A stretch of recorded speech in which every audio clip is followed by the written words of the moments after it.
Hello and welcome to another episode of the Oxford MAT Livestream. My name's James and joining me in the chat today is Sishao and loads of you. Hi, if you're watching live you can join live chat at slido.com. I'm pointing that way to the link that's right there on the purple bit so that you can get to the MAT Live homepage which has got linked to chat. Did I remember to unmute myself? Yes I did. Hopefully broadcasting live across the internet to you. And if you're watching the replay, then I promise that I'll get onto some maths quicker than last week. I watched the replay for last week and it took me a good 10-15 minutes to get around to doing anything.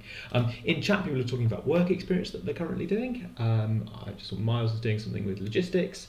People are talking about what their A-levels. Hi to anonymous people, of course, and Jamie and Will. I saw Herb in there as well. Somebody's asked about sitting A-levels in March. It's fine with us. In general, our applicants predicted A-star in maths usually, and an A-star is an A-star. If you take it in March, that's fine. If you take it in November, that's fine. If you took it in year 12, that's fine with the maths department and the computer science department. Right, good. Today, geometry on the live stream. I've been waiting for geometry for a while. We've actually got two episodes. It's loosely split into geometry and then trigonometry. But come on, those are very similar things at this level. So sorting out which questions I wanted to do on the geometry sheet and which questions I wanted to do on the trigonometry sheet, I could have gone either way, I think. Hi to Felix, I guess. Oh, right, okay. Let's keep up with chat a little bit. Have I set that up correctly? I think I have. Behind the scenes, I've rebuilt the way that chat appears on screen. It should look exactly the same. It's slightly changed. Hi to the person who asked how my day was, which is very nice of you. I would also like to know how your day is. Thanks for the reminder. So you get to do a vote for how your day was today out of 5.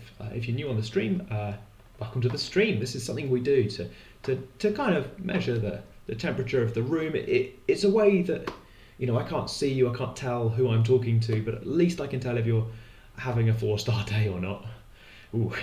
Oh, they're joint 4 and 5. 5 is winning, hooray! There's a question in chat about whether geometry questions appear on question 4, and that is something that we tried to do for several years in a row. I don't think we've ever promised to do a geometry question as question 4, and I'm not going to promise that today. But looking at the past papers, there's often a geometry question as one of the long questions, and it's often question 4. That is a reasonable conclusion to take from past papers.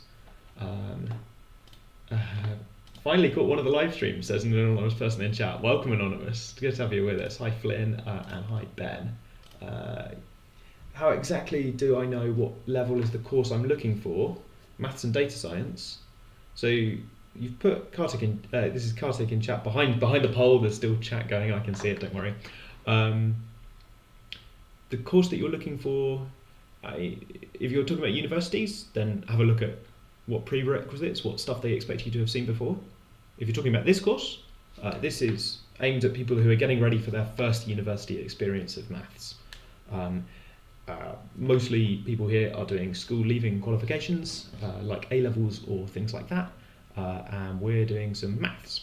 I've got 2 circles on the board. Let me show you why, while you're voting. I've never seen 4 stars win that much, I think.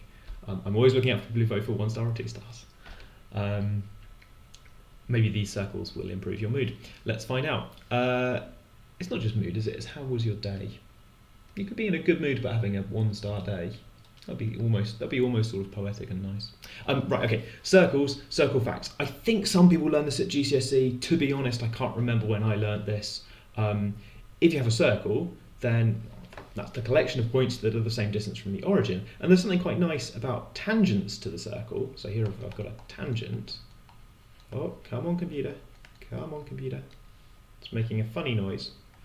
I'm just going to close some programs that maybe I don't need today. There we go. Oh, everything went away for a second there. The tangent is at right angles to the radius, is the fact that I'm very slowly getting towards. There we go. Which is quite nice. It's sort of like that fact about normals and tangents that we have for curves, except here I suppose you could say the normal always goes through the origin or the centre of the circle. Cool. Over here I've got a semicircle, so I've got 2 points that are diametrically opposite. Here's a semicircle, and there's a circle fact. The angle in a semicircle is another right angle. There we go. These are great circle facts that I really like. Okay, let's switch off the poll. 4 stars has won, and the average is 4.1, which I think is quite a good day. Okay, let's go. Someone says, yay, geometry. Burns catching up. Ah, hooray, okay. And I've missed a load of chat stuff, sorry about that. Have I written Mat 23 yet? Yep. And there was a question about question 7. People are sad about question 7. Sorry about question 7. There's no question 7 this year on the map. Same as last week. I just waved my arms and met my step goal. Lovely. It turns out Mat Livestream is really good exercise for me at least. It should be a good mental exercise for you as well. Johnny's here. Hi, Johnny. Good. Right. Okay. Geometry facts. I'm always interested. What other geometry facts do people know? Maybe you know loads of geometry. These are there's kind of 2 facts that I've put in the revision notes on this topic of kind of circles and angles. I think there are several more that you maybe know. Let's see if we can remember any more together. This is a little bit unscripted because it's not in my revision notes, but let's see if we can remember any more circle facts.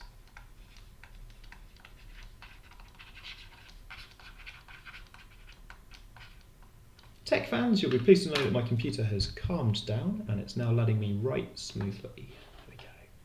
What level of geometry is this? I think it might be GCSE, but I'm hazy on the details. And Harriet suggested the alternate segment theorem. That's the one I can never remember, Harriet. Oh my goodness. Is the alternate segment theorem the one where you go... Is it this one with the triangle in the circle with the tangent that's also nearby? I can never remember these. And then it's like these 2 angles, I think, are the same. People in chat know the angle at the centre is twice the angle at the circumference. I like that one a lot, actually. Let's put that one. So if you have a little chord, you could draw the angle at the centre and the angle at the circumference. This one is twice as big as the angle out there. This fact's really cool. You can prove it by drawing in loads of radii and spotting loads of isosceles triangles. It's not hard to prove, really. But then it's really nice. It's independent of where this fact is. So a kind of consequence that you get for free is that you can move this point around this arc, put it over the left here, or put it over the right over here, and it's still theta. It's the same angle all the way around that arc of the circle. I got people in chat. Anish says that I got the alternate segment theorem right first go. Oh, brilliant. And there's some others, Karen, and I saw some other people telling me that the angles in a cyclic quadrilateral sum to 180 opposite angles in cyclic quadrilateral sum to 180 degrees, which is a pretty good fact. I think you can also prove that one by joining everything to the centre, looking at isosceles triangles and adding some things together. That's my memory of how you prove that one as well. There's a bit of a theme there. Possibly the theme is always connect stuff to the centre and look at isosceles triangles if you'd like to prove a geometry fact. Or possibly the theme is James can only remember proofs that sound like that. People would like to prove the alternate segment theorem. So really I should put my money where my mouth is, join everything to the centre, look at some isosceles triangles, and claim that it's true. Ooh, yeah, I reckon that'll work. It's sort of got to work, hasn't it? How could it not work? What could possibly go wrong? Someone in chat, as a joke, just said, don't go off on a tangent, and now maybe doing a tangent. No, okay, I'm leaving this as an exercise. I'm so confident that this works that I'm just going to delegate it to everyone watching. And then you can let me know in comments or in the comments below if this doesn't work for you at all. Sounds like you're claiming some sort of refund, and I'll remind you that the live stream is free, so no refunds available. Okay, so my plan is to just... Is this a stupid plan? Yeah, my plan is to join everything to the origin and then see what I've got. Yeah, there you go. Okay, plan, goes like this. Join everything to the origin. You've got a load of isosceles triangles because these are all radii. Use that. And you know that this angle here is 90 minus alpha because the tangent is at right angles to the radius. So we're happy about this angle. It's 90 minus alpha. And then I think probably just chase some angles around and see what happens. Do I want to do that? Beta, 90 minus alpha. It's probably fine. Yeah, okay, homework. Off you go. Hi guys, what are we talking about? We're talking about geometry, specifically circle theorems. Draw another triangle from the centre to the tangent. Yes, I know one of these, right? Good, okay. Even tangents with angles, right, good, okay. I think that's how you prove the alternate segment theorem. We've got a nice collection of circles and facts about circles. I believe it's possible to rewind the live stream if you would like to learn some circle facts, but this is probably not a good way to learn circle facts. Probably I'm trying to show you circle facts and hope that you've seen some of them before. I really like that cyclic quadrilateral one. It's a really good fact. So, anyway, never mind. Okay, good. I think it's time to do the MAT livestream. Shall we have a go at the MAT livestream? Yeah? Ooh. Ooh. Proof of the alternate segment theorem, and I think this is a joke. Do the alternate segment theorem on the other side of the same triangle, and then use the fact that the angles add up to 180 degrees. I love it, it's brilliant. Prove the alternate segment theorem using the alternate segment theorem. Oh, yeah, that's much cleverer. This person in chat who says the angle at the centre is then 2 alpha, so the angle inscribed is alpha. You've used that fact over there on the right.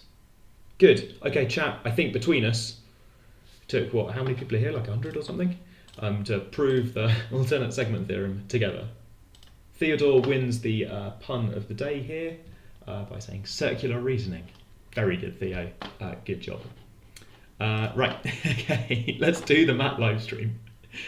Chat's going to disappear for a moment while we look at the syllabus, which is now on screen. Okay, here's the MAT syllabus, which is, other than messing around with circles, here's the official list of what we're supposed to know on the topic of geometry for the maths admissions test, which is the admissions test used by Oxford. We're supposed to know coordinate geometry, which can mean so many things. There's so much coordinate geometry. You can do a lot of geometry using coordinates, but maybe we should understand what coordinate geometry means as a good starting point, and vectors in the plane. We should know about the equations of straight lines and circles, and then it says basic properties of circles, which I love. How basic are we going to talk? I'm going to try and show you how basic we're trying to be. And then lengths of arcs of circles. And I think implicitly areas of sectors is probably fair as well. Herb was going to do the same joke. Yeah, okay, I haven't been reminded of these things in year 12, says Anonymous. That's a really good phrase in chat that you can't see, which is off screen over here at the moment. You maybe saw this in GCSE Higher, but haven't been reminded of it. Here's your reminder. This is the revision section. Welcome to revision. And have I missed anything else in chat? No, good. Right, okay. So the format of these is I try to put together some revision notes. These are, I think, most useful if you have no other sources of A-level revision.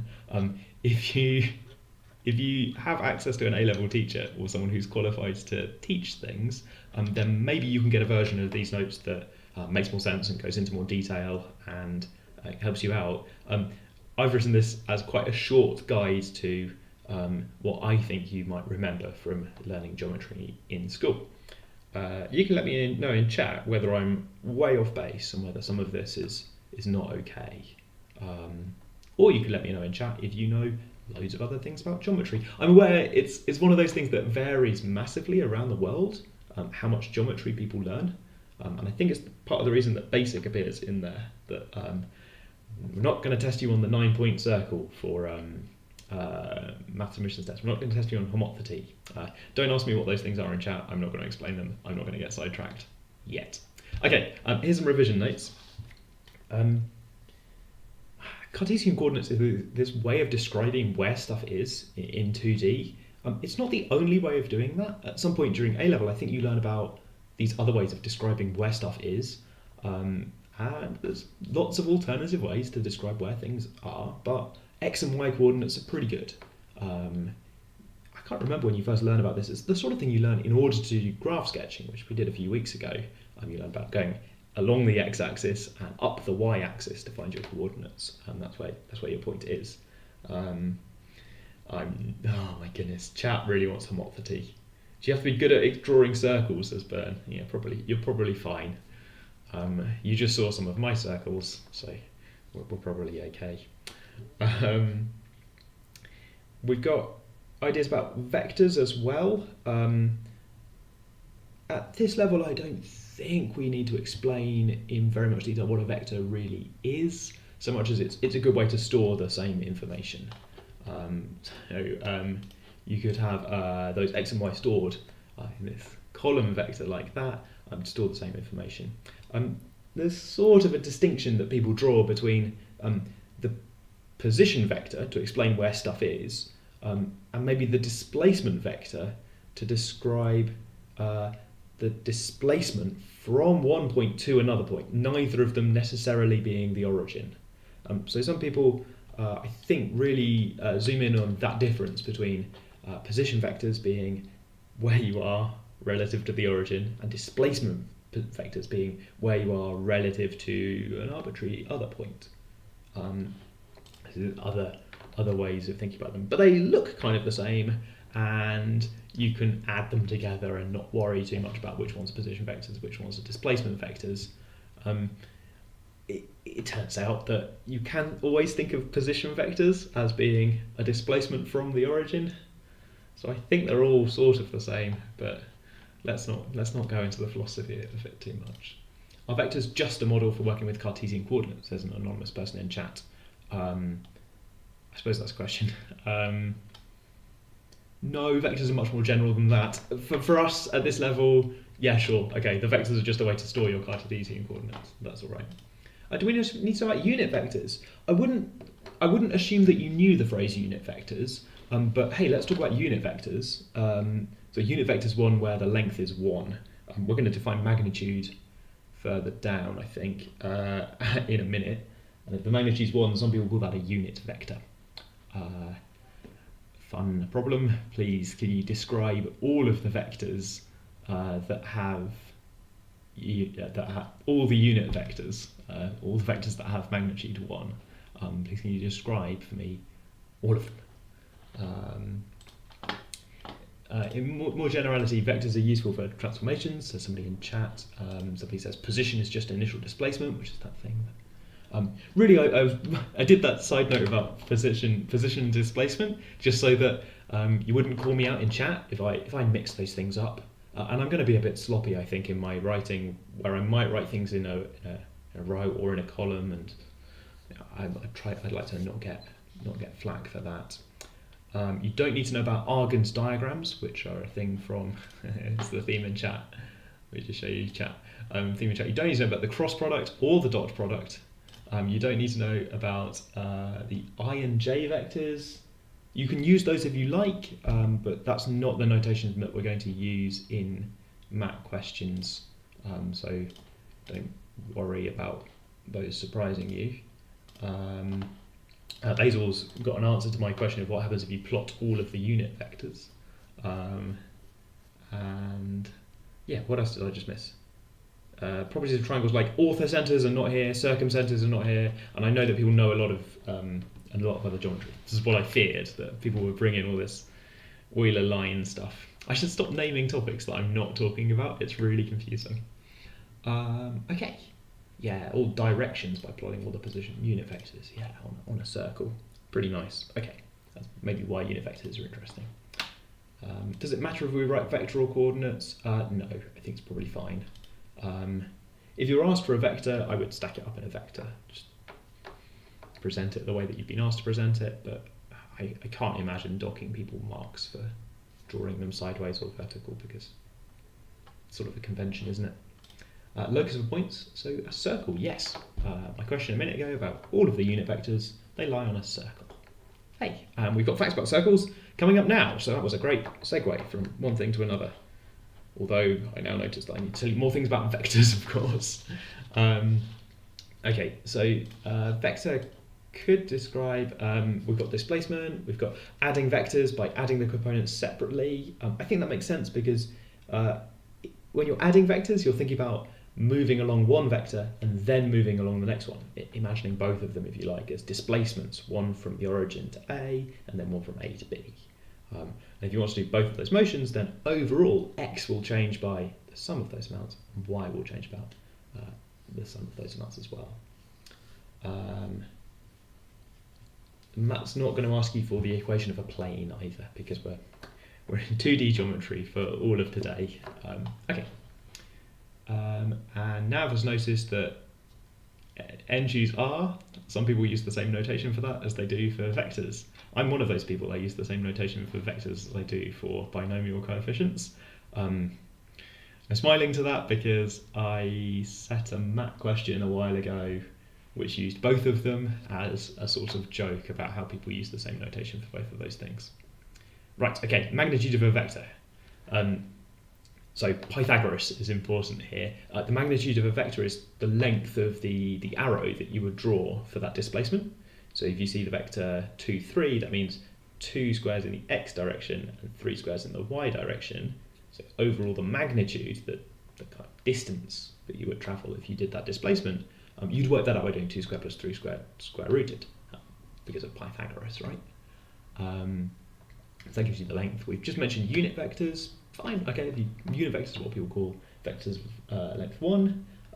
Zero vectors are what people call vectors of length 0 or magnitude 0.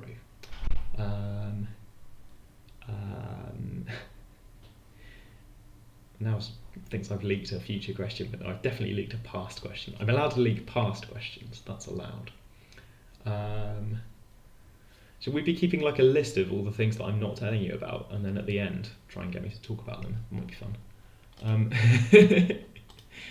Okay. So you can multiply a vector by a scalar. If you do that, you get a scaling. It's scaled magnitude. I've said multiplied by a scalar. I guess what I mean is multiplied by a real number. So you can take your vector 2, 3, and you can multiply both of the components by 4 if you want to, and you'll get a vector that is in the same direction, but 4 times as long. So that's good if you told someone the right direction to go, but now you need to tell them how far to go. Vectors, direction and magnitude. Okay. I've got several expressions on the screen there for the equation of a straight line. I like to have several so that you've got the variety, you've got the choice about how to write down the lines. The last one is maybe my favourite. Y equals so sometimes I write there's y equals y1 plus or y minus y1 equals m times x minus x1. It makes it easier to write down the equation of a line that goes through a point. Okay. There's this great fact about parallel lines having the same gradient and which I think lots of people know, and perpendicular lines having gradients that multiply to give -1. How are we going to remember that? A good way to remember that I've just made up is if your lines cross at right angles, they look like a times sign. So you can remember to multiply the gradients. One of them's going up, one of them's going down, so you're probably going to get a negative thing, and then it's on you to remember that it's -1. It's not a great mnemonic. You will get there. Now, see, Ben has a really good. This is the way to distract me really efficiently, right? Ben at the top here saying, can scalars not be complex? Because the scalars could be complex numbers. That everything works if you use complex numbers. So Ben's kind of calling out a mistake in something I said, but obviously I'm not talking about complex numbers because complex numbers aren't on the mat. This is a great way to distract me, right? To point out that something I said wasn't quite true because I didn't talk about complex numbers because there's no complex numbers on the map. See also, somebody earlier said, do I need to know about the Argand diagram? Which is a similar efficient play. Chat loves complex numbers. Somebody wanted to multiply by I, right? Complex number multiplication is much cooler. Just love. See, the scalars, there's nothing to stop you multiplying your vectors by I.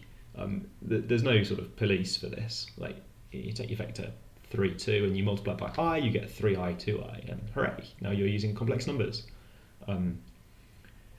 not very much goes wrong. It's really hard to imagine plotting these things now, but you now have a vector over c squared instead of r squared, and very little goes wrong. So that's a Ben's question. Scalars don't have direction. In this sense, complex numbers kind of work like scalars if you want them to. Complex numbers aren't on the mat, so we're not going to talk about them. Okay, good. People in the chat are now arguing about whether that's allowed or not.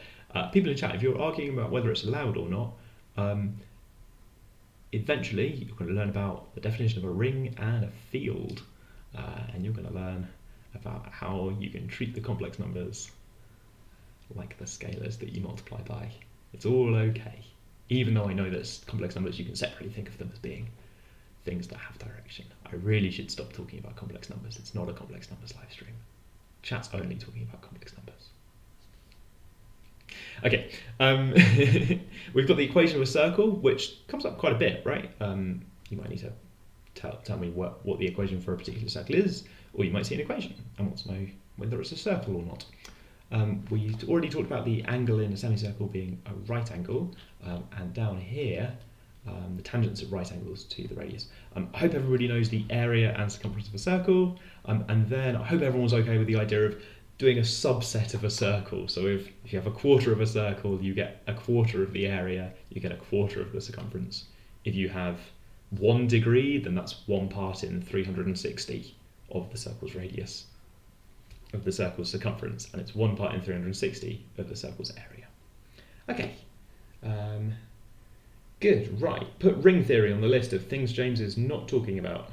Radians are not in MAT questions. I've written these out with degrees because I don't know whether you've learnt radians yet or not, so I have to use degrees just to make sure that we all understand the things that I'm writing down. The equation, I know that equation happens to look really nice in radians, but I'm going to use degrees. You're allowed to use radians in your working out if you want to. There's no police. It's allowed. Go for it if you want to. But I have to write the questions using degrees, just in case. Okay. There's a question in chat that's I think I know what it means. Let's have a quick look. Prime numbers in the complex plane is not something I'm going to talk about, of course, but it is something that we did a Maths Club episode on. On this channel, if you search for prime time on this channel, you can see a live stream we did just talking about how you might define the prime numbers within the complex numbers. So find some complex primes. It I think should be one of the most popular episodes on this channel because it talks about complex numbers without stopping for an hour, and it does things about prime numbers, which are also cool, and it's got a really good diagram. I'm not saying you have to watch it, but if you want to be watching a thing about complex numbers instead of this, then prime time with idiots. Right, okay. You can use radians in the long answers. Radians are unfamiliar to someone in my school's year 12 so far, says someone in chat. Yeah, see, so it's for them, right? Okay. Prime numbers don't exist. Okay, good. Right, okay. We're going to do some revision questions. It's 5:30. I think I'm going to do a poll, so these questions are on the website if you want to download all of them, or if you want to look at them formatted for the web. Please can you let me know if there are any weird typos. I know that last week I had a weird % sign just randomly in there, and a random $ sign just halfway through the maths, and that was weird. So let me know if you find any mistakes. I'm also going to put them on the screen, and I'm going to do a poll in chat where you can vote for which ones you want to see on the live stream. We're going to spend half an hour talking about some of these questions, but not all of them, I think. And I'll just update you with chat. Chat wants to do gradients. Will thinks that degrees shouldn't exist. Anonymous wants me to do an ad break, which I haven't done an ad break in years. How often do vectors come up in the mat? We did some last year. I think it was last year we did this question with choosing and vectors. We'll see it at some point on the stream. We're going to go through all the past papers back to 2007 on this show. Okay, question on screen, and I forgot to turn on the poll. There we go, there's a poll. Okay, can I show you the poll as well? No, let's just scroll up and down. Cool. I think you can vote for multiple questions if you want to see multiple things. The poll was designed to have options up to 20 so that I wouldn't have to change it every week for the different numbers. Every week. Yeah, okay, right, look. I think it's bothering people. So I'm fixing it. Next week I've got to remember, because if it doesn't have enough questions, that's much worse than having too many, right? There you go. I have spoiled everyone's fun by deleting the options that don't make sense. Some of these questions are new for this year. I'm personally quite keen to talk about the ones that are new for this year, but I know that most people weren't watching last year, so I am open to the idea of doing questions that we talked about on the show last year. There's loads of extra 11, which is a really hard question. So good pick, well done everyone. And 12 and 13, quite a few for 7. So from the earlier questions, if I'm looking earlier, I've got votes for 7 as well. Let's do some notes. I'm over here. So 7 is looking quite popular. 6 and 7, I suppose. Maybe 6 and 7, 9 and 10. Yeah, I'll say 6 and 7. Okay, 6 and 7 I like. 9 and 10 will do for the kind of mechanics. So 10 and 11 go together. 12 has got a bit of a trick to it. People are voting for 12. And then 13 at the bottom is the eclipse question. We'll talk about eclipses. People are voting in chat. I'm going to give you a moment to keep voting just in case. And I'm going to quickly check what chat is saying. Woo. All questions from previous years included in this. Do I need to rewatch all of them to cover additional questions? Some years I rewrite the revision questions a little bit. What I did this year is I wrote some new questions and I deleted some bad ones or some ones that weren't very good. So if you watch previous years, in my opinion, you get a worse version of the revision question. Similar but worse, in my opinion. This year we're going through, in my opinion, better revision questions, and then later on the show we're going to go through every single past question back to 2007, more or less. Right, good. Bern wants to use the y minus y1 trick for question 12. Seems like a nice idea, doesn't it? A way to write down the equations. Mohammed likes question 13. That's nice. Okay, quickly, for posterity, I'm going to stick the vote on the screen. It looks like this. 11, 13, 12, 7, 6, 10, 3. Okay. I don't know why I tried to read it out as well. That's not helping anybody, is it? Okay, so I think I'm going to do 6 and 7. And then come down and do some others. 11 and 13 have just tied the poll, so we'll stop it there. Okay. And do let me know in chat if it's not working. Okay. For example, if I forget to put the screen on the screen. Whoop, there we go. Okay. So 6 gives you 4 points and asks you to prove that they lie on the corners of a square. Good idea would be to try and plot this, right? Let's try and draw on a nice large graph, where do those points lie? So 0, 5 is up here somewhere, and then 1, 3 is down, and then 2, 6 is even higher than 5, and then 3, 4 is over here. So if this is a square, then it's a sort of wonky square, a square at an angle. Like that. Now, what do we know about squares? I know that squares have all sides the same length, and they have all angles 90 degrees. And actually that's enough. If you have both of those things, then you are a square. So these are not too hard to check. I mean, it's maths, you've got to do some work. Is that the tagline for the show? Do we need a catchphrase? It's maths, you've got to do some work. You've got to find some distances, right? For the angles being 90 degrees, I would use the fact that gradients multiply to -1 if things are at right angles. So you might write down some gradients. Like this one's got gradient, it goes up by 1 across a change in x of 2. So it's got a gradient of 1/2, and this one's got gradient of -2, because these ones come down by 2 when x changes by 1.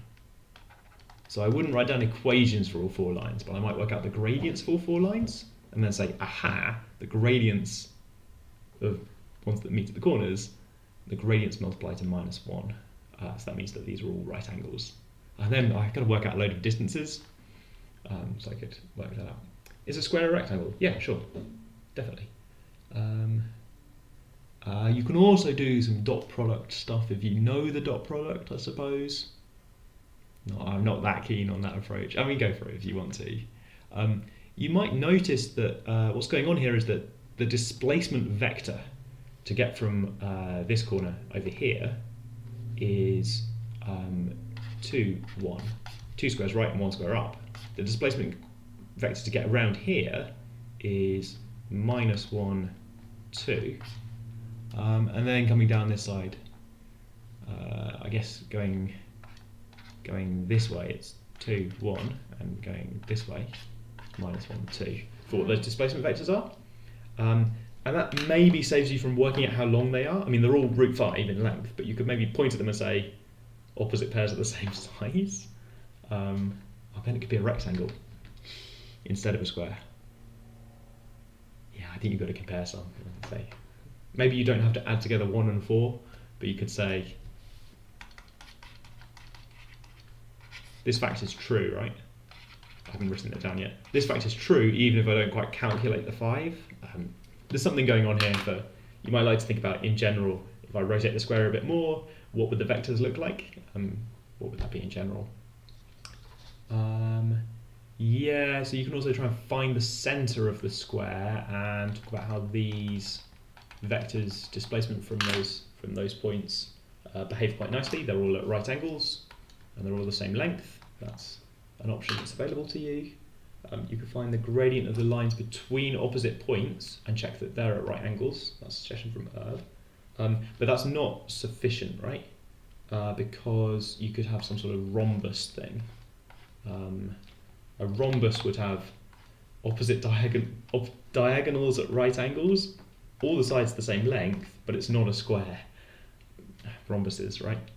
And there was another suggestion in chat. Oh, let me see. It's just gone off the bottom of my screen. Yeah, distances are equal and only one of the angles is 90 degrees. No, I don't think I'm happy with that, because what if it's oh, maybe this is okay. Yeah, maybe that is okay. I think that might work, right? If you've got a right angle and 2 of these and you know the other 2 are the same length, I guess it could be the L shape, but no, it's probably a square, isn't it? Yeah, seems reasonable. Okay. Good. Skip, please. Okay. So 7 I'm going to look at quite quickly.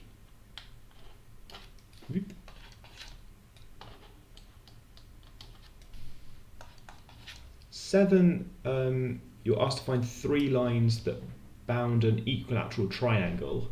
This is a little bit inspired by Matt Parker's equation of a triangle stuff, right? Matt Parker's got loads of videos on YouTube about finding the equation for a triangle. I'm trying to find 3 equations that between them bound a triangle. My approach would be to do something like find a line like this, find a line like that, and try and make all the lengths the same. So if you think about triangle geometry quite a lot, you can even write down, oh, maybe I want this to be √3 and this to be 1, and I want this distance to be 2. Maybe I can make that work, right? So this would be √3 minus I don't know how many x, and this would be √3 plus bx or something for some a and b, and I want them to go through like 1, 0 and -1, 0. So kind of, if I know some points and I know some lines, I can maybe work at my lines like that. Oh, and I'm using the x-axis. I'm imagining my triangle kind of sitting on the table, flat side down. You don't have to do that. Y = 0. Good. Herb wanted to check the lengths of the diagonals were equal. That saves you. Yes, that's good. At right angles and same length. Oh no, hang on, then it could be a kite. Yeah. Gotta watch out for kites, right? Same length at right angles. You check the sides are the same length as well? Side same length, diagonal same length. At right diagonals at right angles, then you're a square. Okay. I'm not going to work out A and B. I think it's kind of clear what you do. You plug in 1, make sure you get 0. Over here you plug in -1, make sure you get 0. I guess that makes it sort of easy, right? It's something like this.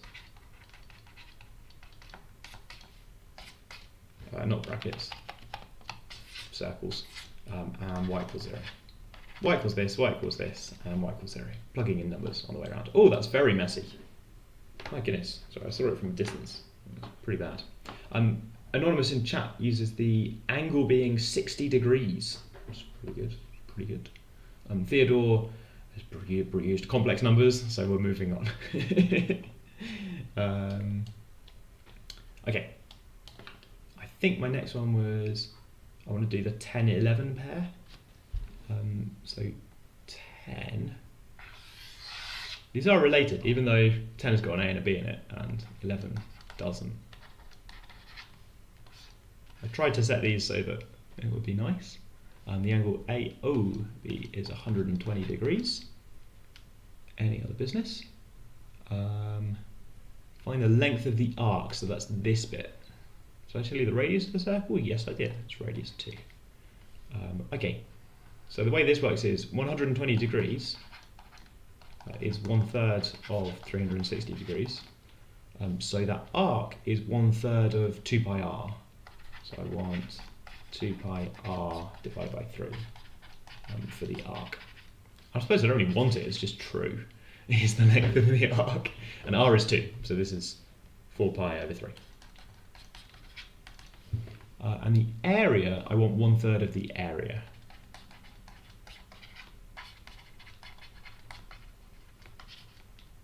Is that in the question? Yes, it is. Area enclosed. I suppose if you're being quite pedantic, you would say maybe the other bit, the kind of Pac-Man shaped bit, is also enclosed. Other than that arc. I haven't been clear about which arc I'm talking about, right? Now, some people get very pedantic and talk about the minor arc, this way around, and the major arc, the longer one, the long way around. Anyway. So, what do I want? I want pi r squared over 3. Oh, and that's also 4 pi over 3. It's sort of coincidence because 2r is the same thing as r squared, I guess. Okay, so it's not too bad, right? The area there. 11's the hard one. It's 10. 11 talks about 2 circles. And in general, this question's super difficult by the standards of the geometry that we're doing here. You'd have to think about areas of sectors and triangles, do some addition and subtraction. It's really messy. Quite a hard question to think about that you might like to try as an extension is if I move these circles like this, that area grows and then it's all of the circle briefly, and then it shrinks, and it shrinks faster and then slower, and then it does something here, and then there we go. GCSE, PDSD. Oh yeah! Are you the year that had the GCSE question about 2 circles? I think you might be. It's kind of like Edexcel, there we go. It's like GCSE. It's like Edexcel, GCSE, paper 1. You're that year. Hi everyone. Wow. Sorry for the PTSD, the trauma, or the reminding you of an exam question that you did once. Yeah, to make it worse, it's just like that GCSE question because the circle on the left has got radius 2, centre at the origin, and the circle on the right is at x equals 2, so the centres lie on the circles like this, which is something I think you saw in that GCSE question. I think it was about working out the areas, right? Yeah, and people were not very... Herb says that's the year, Jamie says it's familiar. I guess it's been a little while since then, and now here we are. You're about to do maths, and you're saying that I quite like this question. Sorry. I like the way the centres lie on the circles. That's nice. You know, the general problem with the circles moving past each other is pretty rubbish. But the bit where the centres just lie on the circles, that feels nice. Feels like a special case. Feels not too bad. Here's what I would do. I would find out where these points are. So find points that's on both circles. That's technically solving the equations, solve the simultaneous equations. X squared plus y squared equals 4, x minus 2 squared plus y squared equals 4. Notice that these circles have the same radius. Okay, but we can solve those two simultaneous equations really easily by doing the difference. Equation 1, take away equation 2, which is x squared, take away x minus 2 squared. The y squareds cancel, the 4's cancel, you get 0. Oh, that's pretty nice. That says that x is equal to x minus 2, or x is equal to 2 minus x. If I rearrange and take some square roots. That never happens. And this one happens when x is 1. So these points lie on the line x equals 1.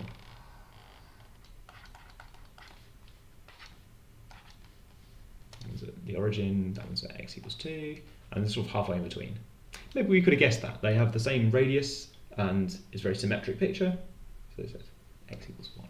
Right. Okay, someone in chat wants to use integration, and I really don't want to use integration, but I wouldn't mind drawing in some extra lines. The extra lines that we're drawing in, I think, so when I look at this overlapping region, it's got some nice symmetry to it, left bit and a right bit. I think my aim is to find out how big that bit on the right is, and I've seen something like this before because it looks almost like a sector, right? Almost like a sector.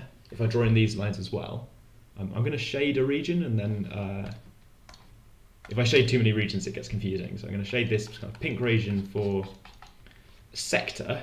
That's not quite what I want, because if I take that pink area, I'm missing these bits around the edges, but my plan is to do that sector minus this triangle.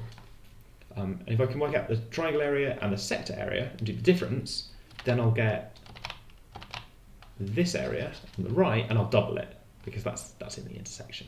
It's in the overlap. Okay. Everything in this picture turns out to be really nice. There's loads of hexagons. There's those 120-degree angles. And I suppose there's a sort of spoilers. But if you follow the numbers through, then you get 1 down here, 2 over here, right angle, and you know that triangle. That's a 60-degree angle.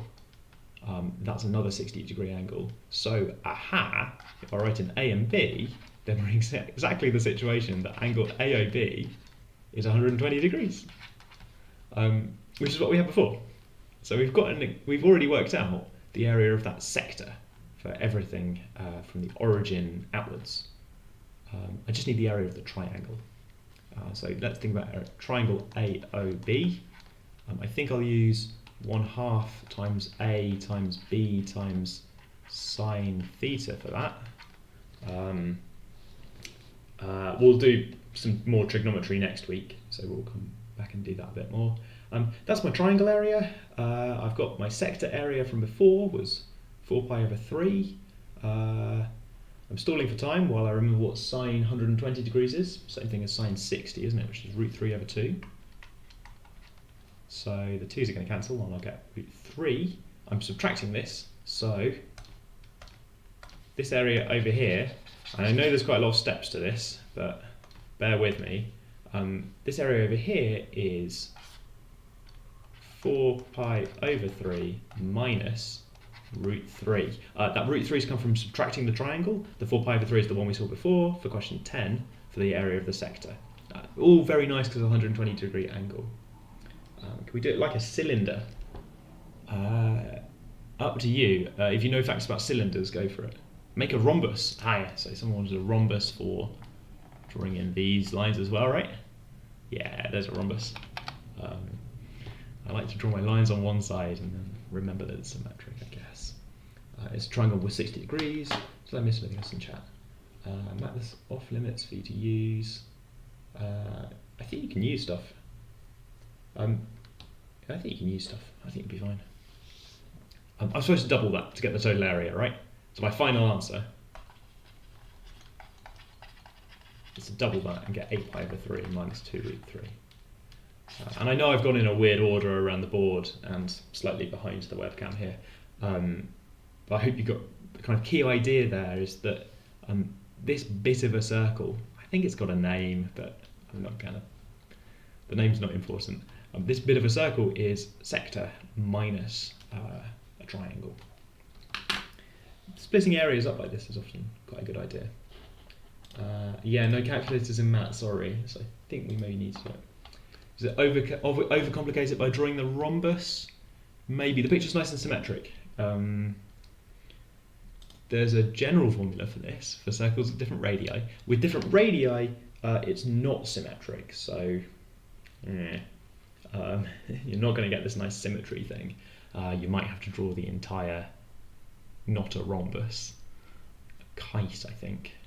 Yeah, I think it's a kite that you draw across if you've got circles of different radiuses, which means you're going to need to do a couple of these calculations, one for each circle. And you're going to have to find those intersection points. It's going to be a mess. Okay. If the radii are the same, does that mean the circles are the same size? Yes, they're the same area. The area is pi r squared, same radius, same pi r squared. It's called a segment. Oh, thank you. There's a question in chat about how do you do it as a cylinder, and I didn't really understand the cylinder comment, but it sounded clever, so I was going to encourage the person. It is called a segment. That's 3 votes for segment. And somebody in chat with a calculator has given us a formula to put into our calculators. The formula to put into our calculators is apparently, that's a mathematic thing. My calculator doesn't even do these, but oh my goodness. Square root of, right, okay, they've rotated the picture, they've got the equation for the circle, they've integrated it to find the area.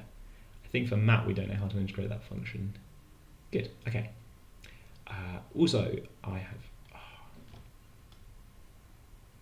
I've worked out how to get chat on top of the bar that goes through the middle, but behind the webcam. It's like a 3D effect, right? It goes webcam, chat, then the bars, then good times. Yeah, let's not use integration for this question. Okay, we've got 8 minutes, and I want to do 12, which is kind of a silly question, and 13, which is kind of a fun question. Let's go. This is now a speed run. What sort of calculator do I use? I've got a graphical one from school, from when I was in school, that I haven't got rid of, because why would you get rid of a calculator? And I've got, on my desk somewhere, I've got a random, normal sort of calculator that I got given for free. Yeah, a story for another day. Okay, so question 12 is a little bit of a joke, because in general, finding the circle that goes through 3 given points is possible, but not very fun. You've got to do some work to find out where the centre is. But here there's a bit of a joke, which is that if you draw in the lines and think about angles, it turns out that these lines have gradients A, and this one has gradient minus 1 over A. That one's not obvious, right? We're going from 0 to 1. No, we're going from 0 to 1. It's the second and third points. We're going from 0 to 1, and we're going from A plus 1 over A to A. So the x is increasing, the y is decreasing.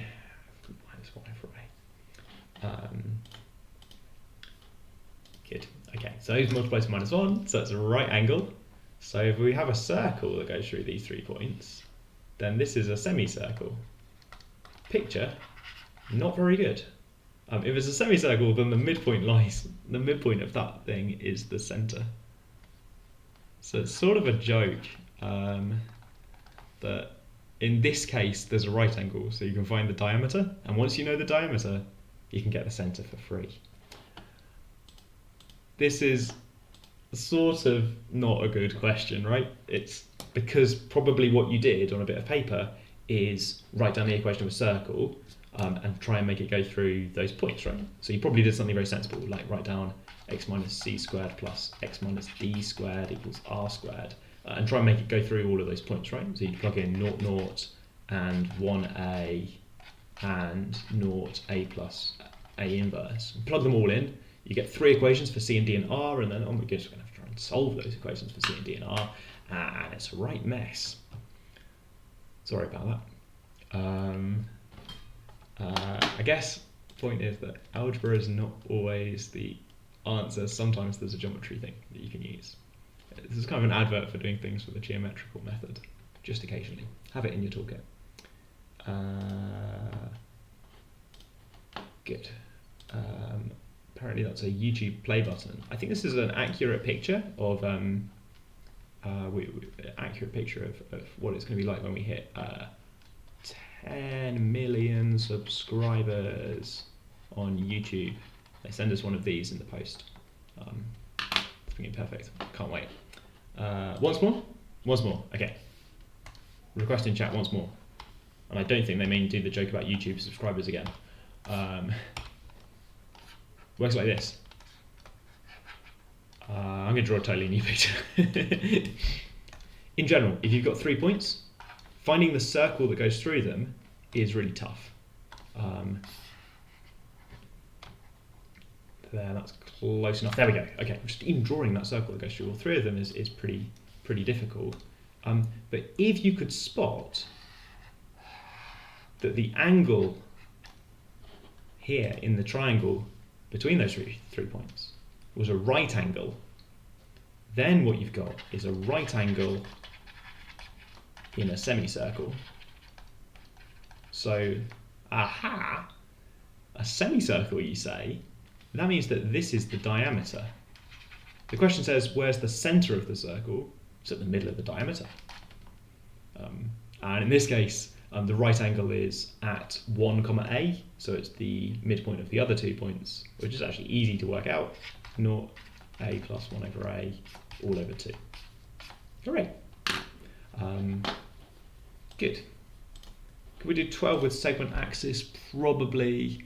The right angle in a semicircle fact, I think is, oh, is it secretly the same thing as alternate segment? Never mind. Okay. 3 minutes, 1 question. Only opposite points in this case because the gradients of the lines of the other point are perpendicular must be diameter to the centre of self-obscene. Thank you, Bern. Yes, in chat. Very good. There you go. Okay. Your circle equation is a quadratic, James. Was it? Oh, whoops. Did I not put x minus d squared? Oh, I put x rather than y, but then I erased it, so I'm safe. Just trying to make the point that it was a mess, right? It's easy to make the point it's a mess if I'm willing to get things wrong. 13, okay. 13's a question about a partial eclipse. Let me show you why. I'm going to go over the 6 PM mark here. So what I had in mind was a question like this. You've got the sun, which is really big, and you've got a tiny planet like Mercury or something. And you're looking at it edge on, and it's all 2D. And what happens is Mercury goes around the sun, and it, from our point of view, goes in front of the sun, blocks out a tiny bit of the sun, and then comes out the other side again. And if you plot a graph of how much light your telescope is getting, don't look at the sun, but you can maybe point a telescope at the sun, the amount of light you're getting goes, oh, I'm looking straight at the sun, that's quite a lot of light. Oh, Mercury's in the way. Less light. Oh, Mercury's gone away again. It's now really sunny again. So you get this dip. The amount of dip tells you something about the size of Mercury, and you can maybe use this not for detecting Mercury, but you can maybe use this for detecting exoplanets on really far away stars, which is maybe a bit safer because they're less bright from over here. To look at how the light from the star dips a little bit if a planet goes past it. The thing this question is about is how on the graph I've drawn it with kind of curved corners and this kind of transition as Mercury starts to cross the sun. What does that look like on a graph? Which I haven't done the question like that because that's the intersecting circles question, which is really hard. They've got different radii, very different radii. So as a kind of easier question, what I've done instead is get rid of the sun. The sun is kind of so huge compared to my planet that I'm going to replace the sun with just a sort of straight line for like the edge of the sun. And Mercury or the planet or whatever is going to come and just start to cover up some of the sun. Okay, and I think the question asks for how much how much area is on the right. So how much is just in this bit over here on the right hand side. Okay, and the answer is, so this is going to be the other way up, I suppose, because maybe I'm looking at something leaving the sun, I don't know. So question on the board there, 13, the answer is that for a long time it's nothing, you're not covering the sun at all. Not covering the sun at all, so this is going to be 0. Up to, I think because it's radius 1, up to -1, at which point the planet just starts to touch. Onto the y-axis. And after a while, the planet's gone past the y-axis, and it's over here. So after a while, it's going to be like this, over here. In between, the rate that blue line, for how much is on the right, the rate of that blue line's increase is going to be something like growing slowly, because we're just seeing the edge of Mercury to start off with. So growing slowly, because I have to zoom in, I think. I have to zoom in to show you that as Mercury's moving here, we're just seeing a tiny bit more of Mercury each. We're seeing a tiny bit of Mercury each time over here in the narrow bit. Whereas here, as Mercury's getting towards the middle, now the amount of area on the right is going up at a slightly faster rate, because now it's the fat bit of Mercury that's going past. Sorry, I shouldn't call Mercury fat. Over here, it's the kind of shorter part of Mercury scanning through onto the right hand side. The area changes just a little bit again. So that the picture in between should look something like this. Slow, then fast, then slow again. It's quite hard to draw. Oh, it's off the bottom of the screen. Okay, slow, then fast, then slow again. I didn't replace the sun with a straight line. We did not do any refraction of light. We didn't do any other stuff as well. And I'm sorry, someone in chat says it literally just burned though, so I think they may have tried this at home, and I'm very sorry about the effect that this has had on your telescope. Sorry about that. Good. Okay, it turns out that this bit over here, if you zoom in, and this is not in the question at all, but this bit over here looks a little bit like x minus 1 to the power of 3 over 2 times some constant. There's a power of 3 over 2 in there. I don't think that's very useful for detecting exoplanets, but hey, it's a weird power of 3 over 2. So if you want to find the function, actually find a of c, which I think, did I do that as an extension question or no? No, I did not. There are no extension questions for the revision. But I think I'll leave that as an exercise. Here's a clue as to how you could work out the function a of c. So you want this area here. You might like to do something like look at it as the whole area of the circle minus something over here. And this bit over here, that looks like the question we did before. So homework, find out where this point is in terms of C, find out where this point is in terms of C, work out some expression using trigonometry, so maybe next week, using trigonometry for this angle. And then from the angle you can write down the sector and the triangle areas. I would leave that curve part as an approximation because it says sketch, and when I do a sketch I don't generally find the precise function if I don't have to. Herb says not flat middle bits. That happens if the exoplanet is almost doing an eclipse. I think if I've got a very small planet going past, so that for some of it it's entirely in front, and there's other cases that are available. How do I get the power of 3 over 2? That's a story for another day. That comes from actually doing some integration. You know how earlier I said that I didn't want to do the integration for this. If you do some integration, then you can start to do stuff like this. Or you can work out the exact function from doing the calculation for exactly what that area is as the circle goes past the y-axis. Do the exact calculation and then approximate it near x is minus 1 to work out what's going on. I've realised that I mean x plus 1. Sorry everyone, I mean x plus 1.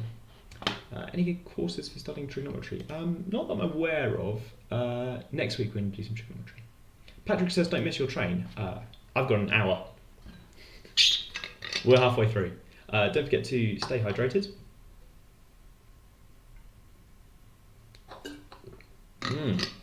Sine inverse of 1 over c. I think it's worse than that. I think it's got some...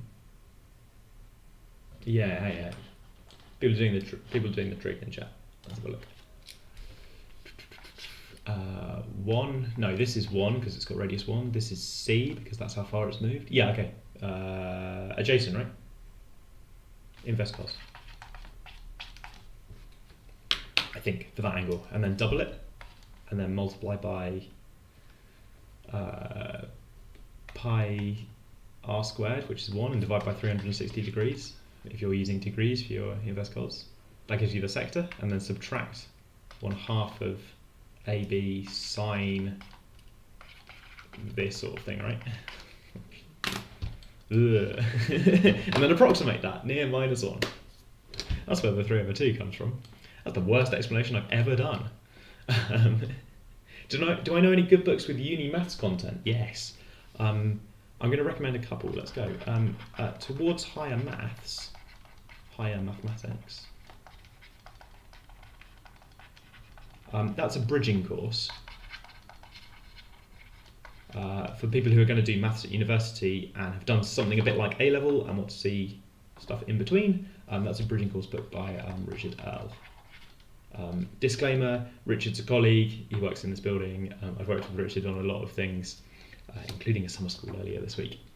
I'd also recommend just trying to find uni course notes if you want to see literally what's going on. Try and get some course notes.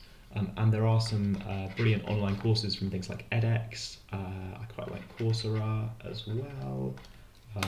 These are sort of online massive courses that you can do. Which topics from math section are questions more common? Not logarithms. There's not enough past questions about logarithms. I like logarithms. Would I recommend training on step or Putnam problems? It can't hurt, right? If you're solving maths problems, then it's good practice for solving more maths problems.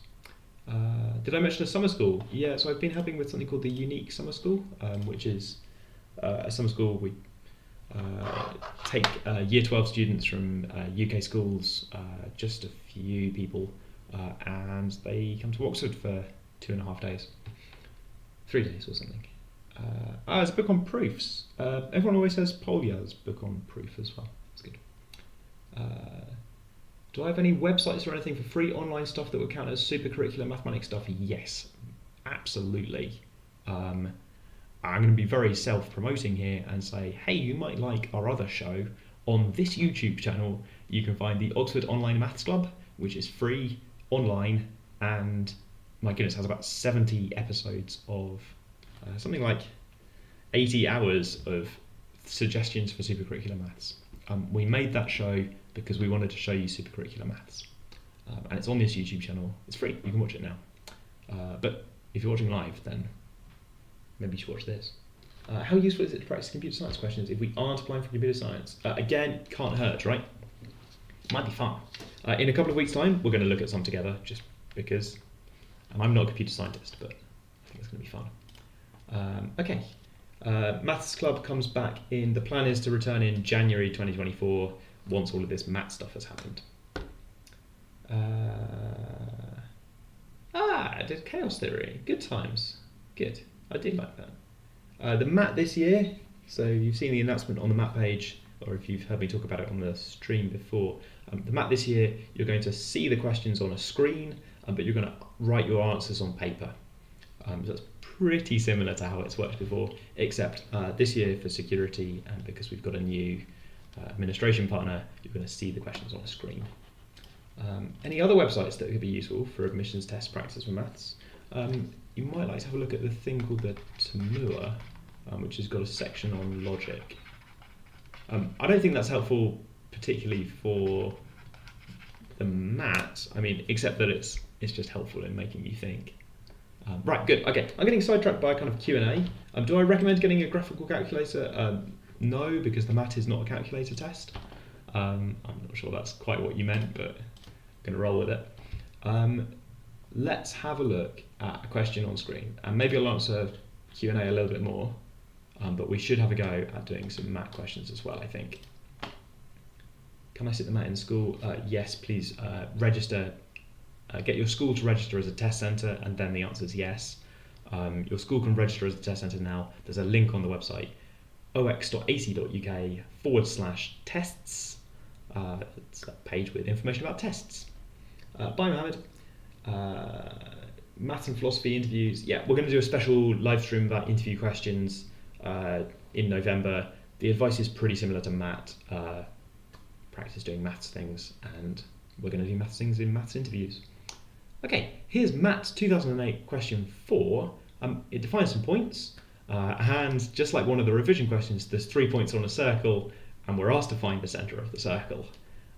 Now, the method I'm going to use, I think, is algebraic, but maybe inspired by the things we've just seen, you can see a geometric approach to find the centre of that circle.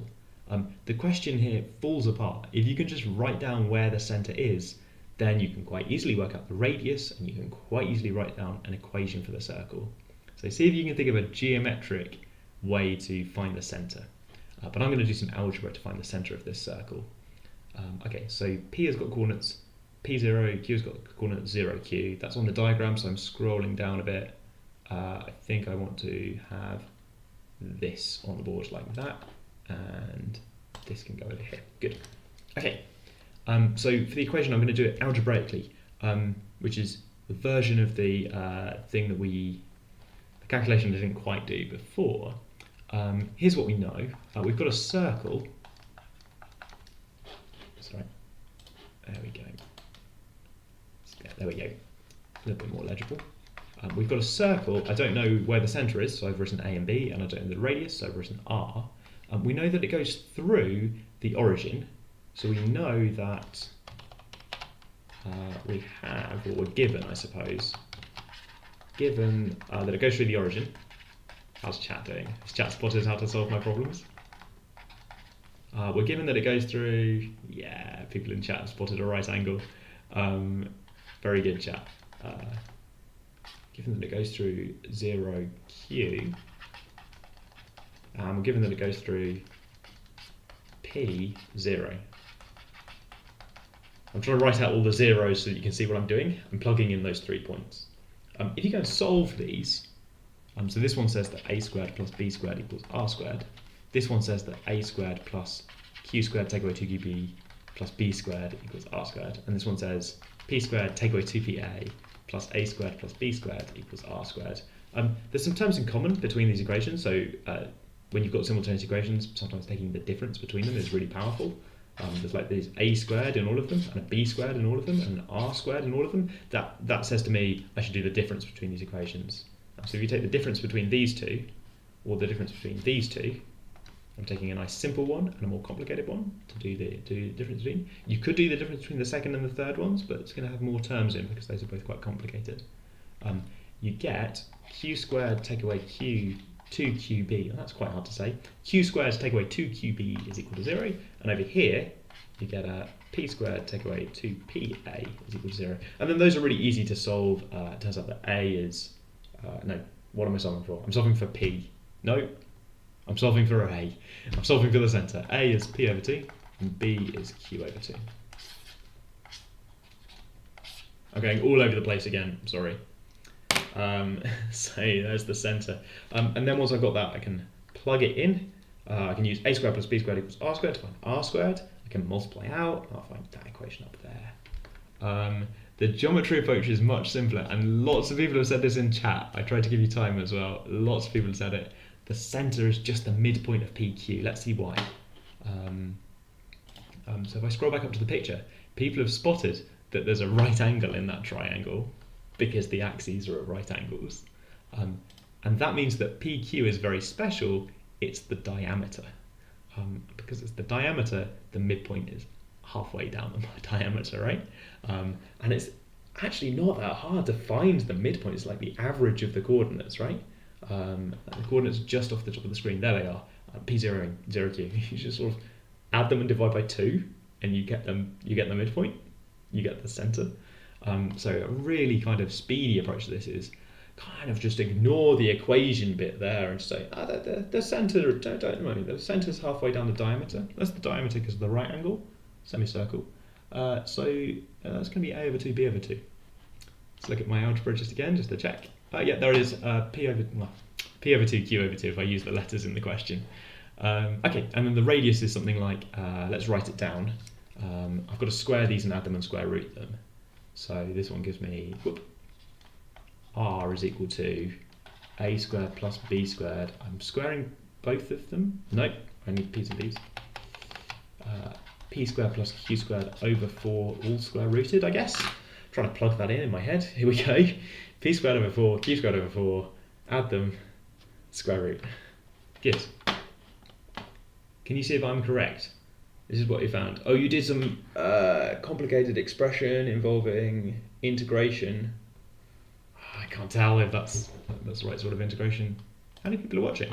About 60 live. But I've noticed that we get views over the weekend. If you're watching this at the weekend, hi. Okay, I think we're asked for the area of the circle, which is pi r squared, right? Pi r squared is just going to be pi times, I'm going to write out the square of that thing just for completeness. There we go. Pi times p squared plus q squared over 4. Okay, centre and area, good.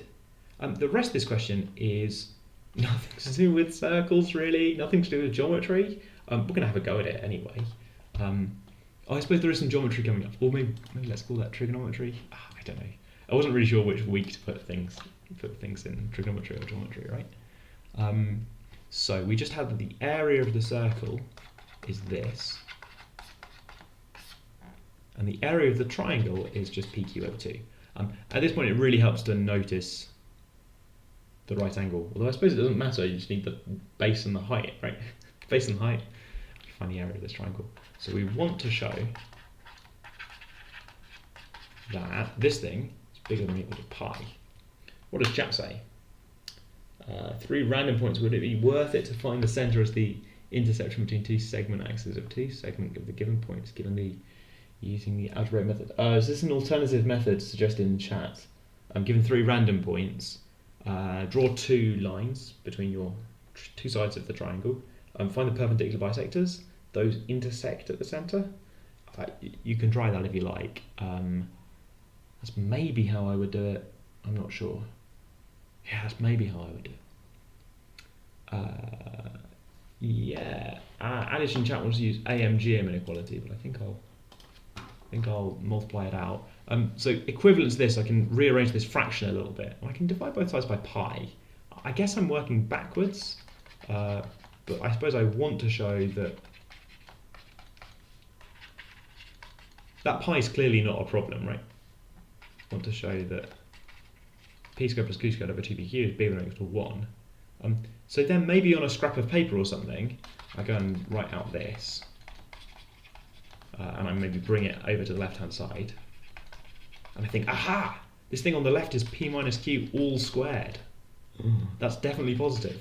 This is true, so this is true, so this is true, so I'm happy. But then maybe when I'm writing it out, I say, I present it the other way around. Because I guess this sort of implies this. This is my rough work to check, I can rearrange this and get something true. So my proof maybe goes something like, note that. And then I'm going to write it out the other way around. Q squared minus 2pq is bigger than or equal to 0. Add the 2pq, divide by 2pq, and then I'm just going to jump to the answer. Is greater than or equal to 1. Whoops. Let's get it right along the way. I think this is one of the reasons that maths is sometimes hard to read. You're supposed to present things in a logical order, which is not always the same thing as an easy to read order, or the order that you thought of it when you're doing mathematics, if you're presenting an argument. I suppose really I should now multiply this up by 2pq and multiply it by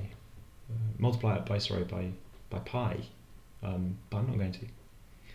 And in reality, a lot of maths involves this kind of forwards and backwards thing where you're proving equivalent things along the way. So a little bit of this is okay. Do you remember last week we had some inequalities where we compared the squares, and we had something along the way which was like, I don't know if this is bigger than or less than, so I'll keep both. And then I'll get down to something and then go, aha, all of this reverses, and it turns out the left side's bigger. Do you remember that, where it's sort of work forwards but then present your working backwards? This is kind of the same, except logical along the way. I know it has an inequality in as well, but you can do this without any inequality signs, the same strategy of work forwards and backwards. Okay.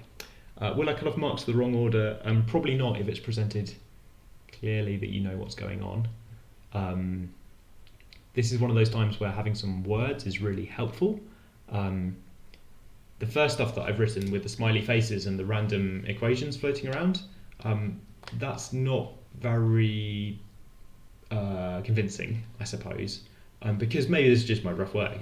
Maybe I'm saying these things are true or claiming them. Look, when I wrote them out, as well as flipping the order, the main thing I did was I put in some words, just short words, but the little short words make it much clearer that I know what order the logic is happening in, and I know what's going on.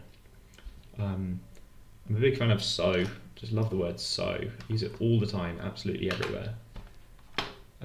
What's the difference between a proof and a show that? Same thing. Explain why, justify your answer, prove that, show that. Those are all the same thing for me. Yes, the battle of the logs. There was a complicated question about marking that David put. Do scorers mark off points for style? Clunky language in elegant proofs? No. We have accuracy marks and we have method marks. And normally if you've got the right answer with a method that makes sense, then you just get all the marks. If you have the wrong answer, but your method kind of made sense in places, then you can pick up some of the marks. But there's no marks for flair or panache or marks for excellent handwriting.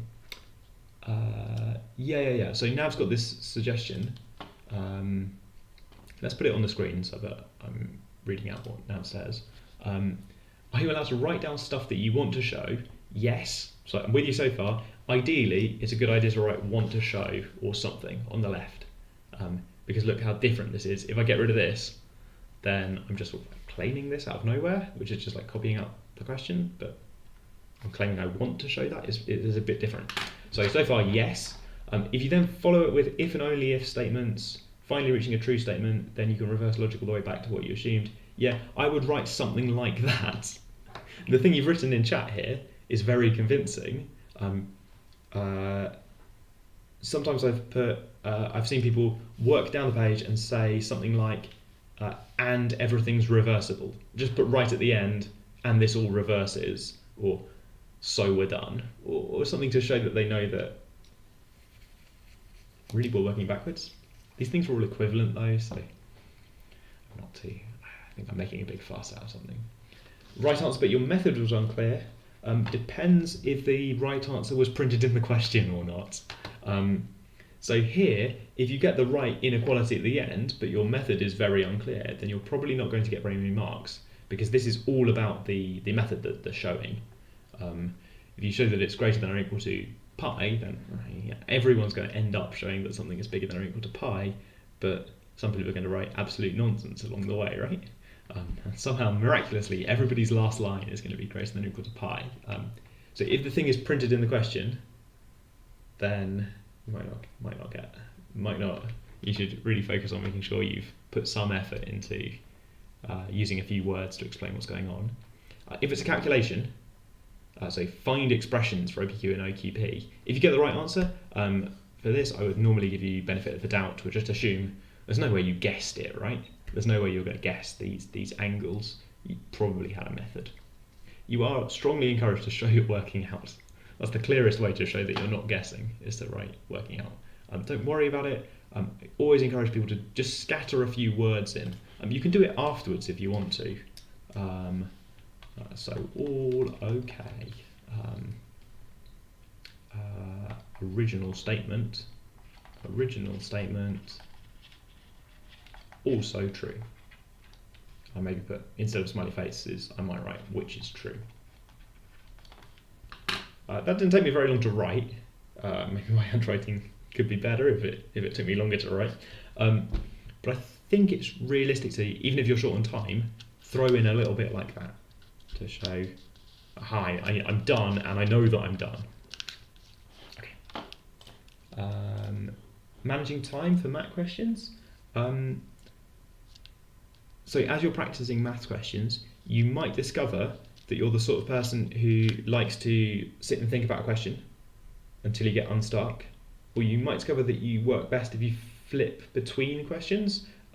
It's possible that you've never done an exam that's so hard that you need to choose between those styles.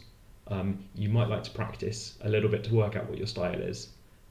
For me, I flip between things. I can't concentrate on one question for long enough to do it all in one go, so I flip between things and I come back and I finish off bits and pieces. I get a bit stuck and I go away and do something else. But maybe you're the sort of person who wants to sort of follow through. If you're that style of person where you want to follow through, you need some sort of a timer or a time allowance to make sure that eventually you sort of give up on the bits that you haven't done and move on to your next question. Otherwise you're going to be on question 1A, double checking to make sure you've got it right for the entire test. Keep checking your answer right to make sure you've got to move on at some point. Okay, can you include smiley faces in your proofs too? Yeah, why not? You're answering, the questions are on the screen, but you're writing on paper. So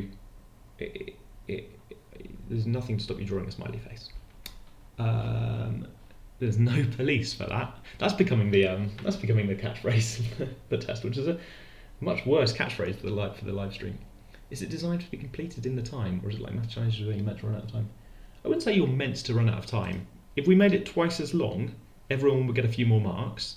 But if we made it twice as long, it would be absolutely miserable, because 5 hours would be far too much. So it's designed to be a good chunk of time to give you a chance to do lots of maths, and the questions are supposed to be hard so that you have lots of maths to do. And I guess because everyone would probably get a few more marks if they had some more time, I guess that means in some sense people are running out of time by design, but that's not really how I think of it. Good, right, good question, chat. Okay, we've made up time. Oh no, we haven't done the last part. I thought we were ahead of time, we haven't done the last part.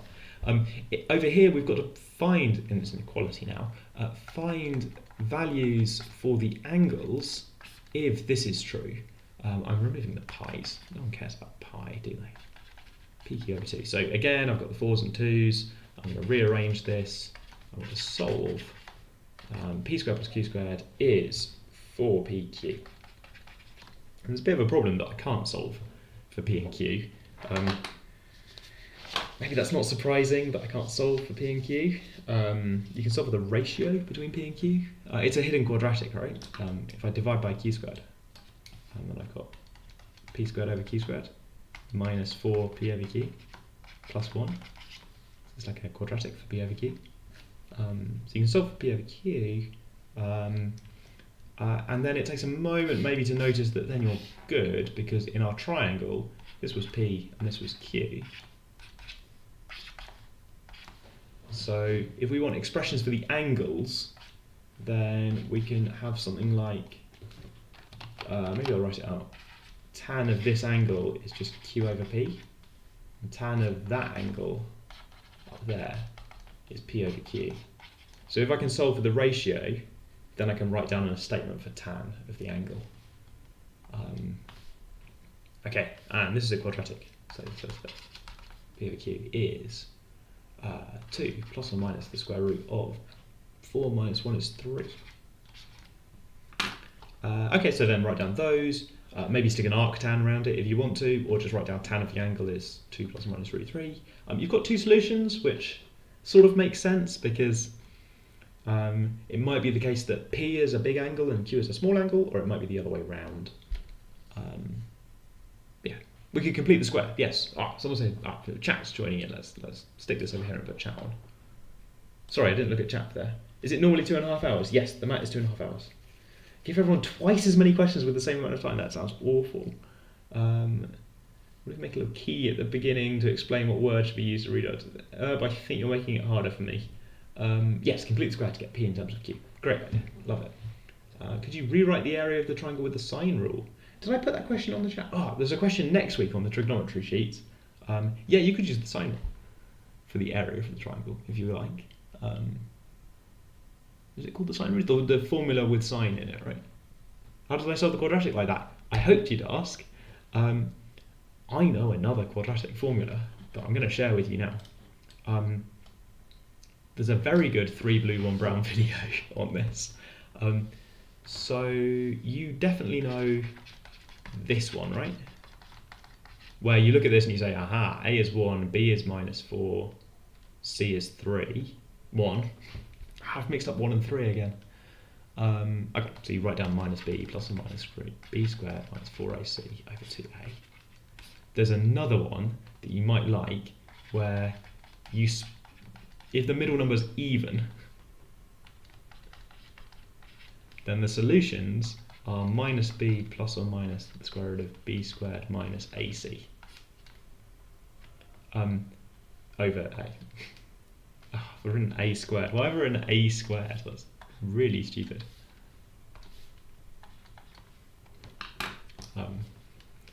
So it really is just moving around factors of 2.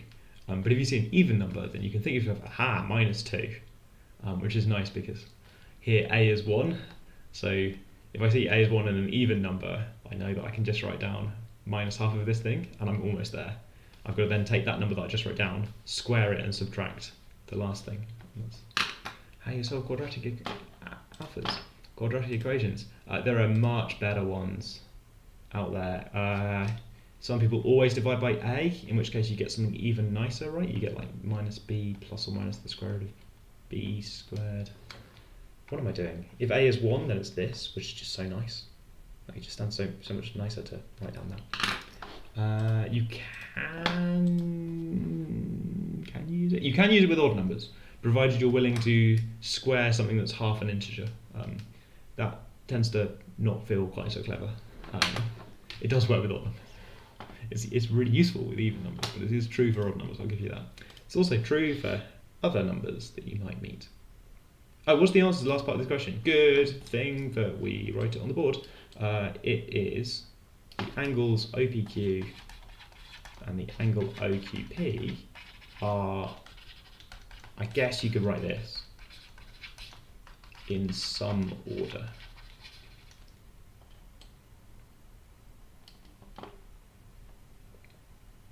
That's a good experiment.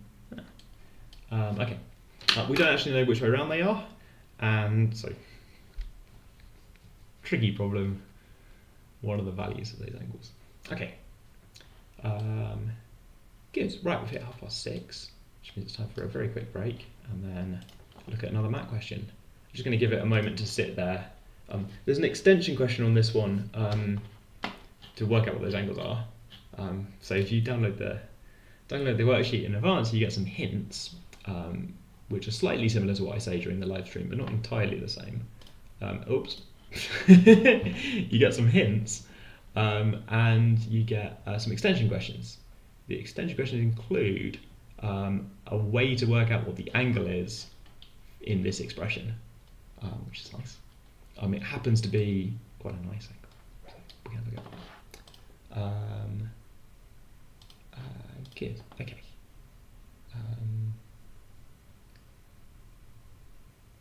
Extra mat question 1s. Now I've got a question about extra mat question 1s.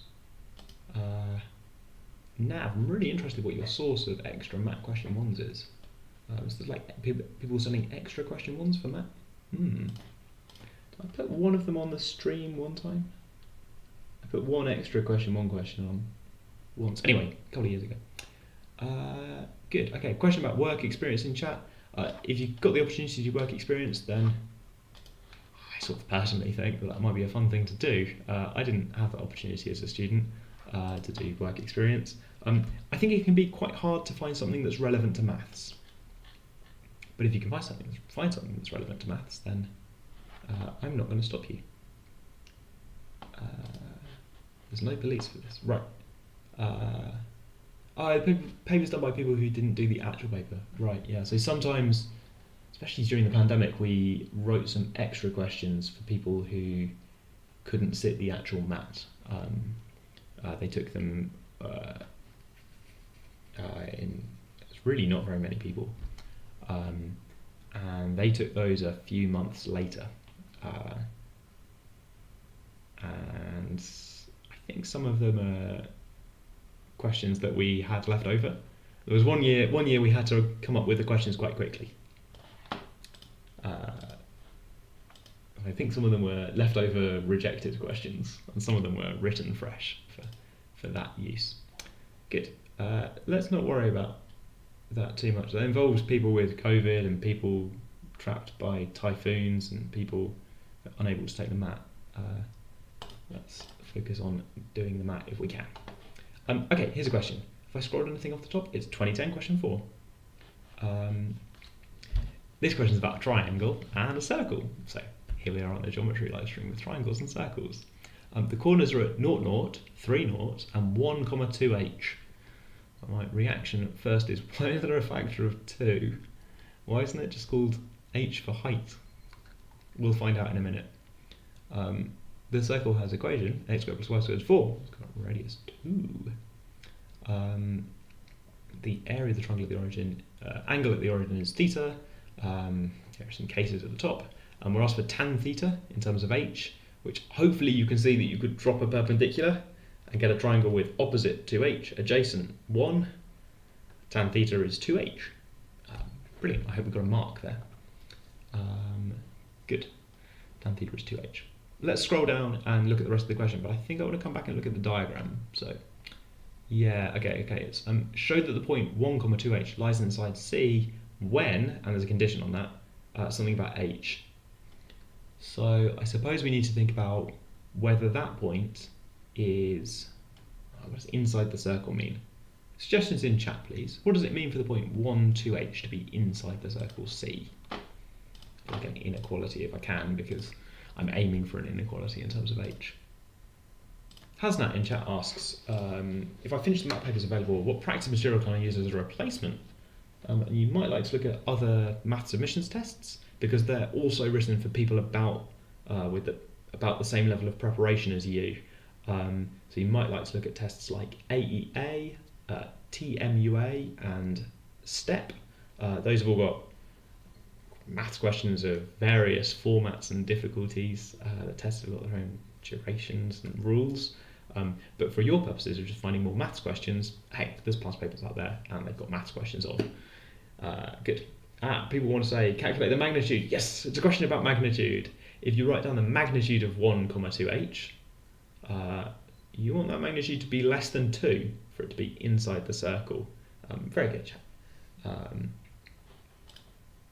Yeah, root 4. Root 4 is the, yeah, you want the magnitude of 1, 2h to be less than root 4, which is the radius of the circle. Okay, and if you rearrange that for h, then you get h squared is less than 3 over 4. And then because we're told that h is positive in the question there, that range h squared less than 3 over 4 is the same thing as h as being between 0 and root 3 over 2.